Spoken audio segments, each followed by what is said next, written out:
Le remède agit encore comme un lubrifiant. En imprégnant un tissu qui entoure la jambe, il facilite sa pénétration dans la gueule du reptile.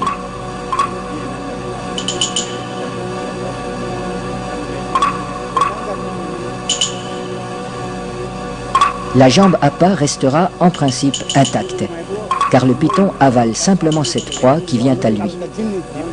À peine sera-t-elle attaquée superficiellement par les sucs digestifs.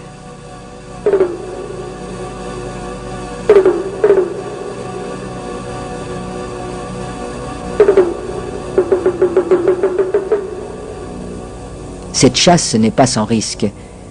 Un python particulièrement puissant pourrait entraîner l'homme dans son repère. La jambe restée à l'extérieur limite ce danger, mais le pisteur court le risque d'être désarticulé.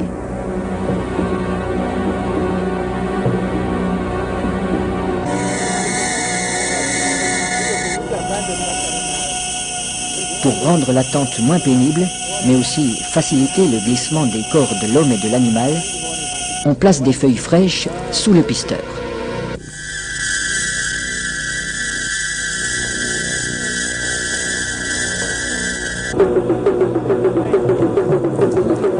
Sa jambe est déjà avalée au-delà du genou quand il commande qu'on le tire en arrière.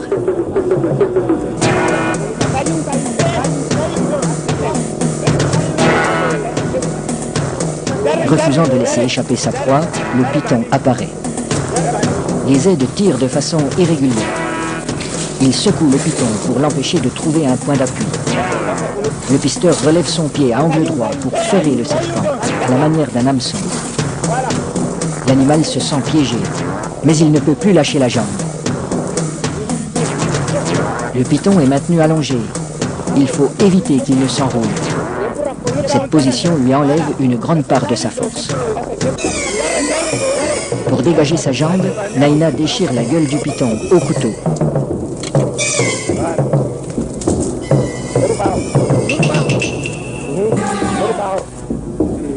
Puis, il lui tranche la tête.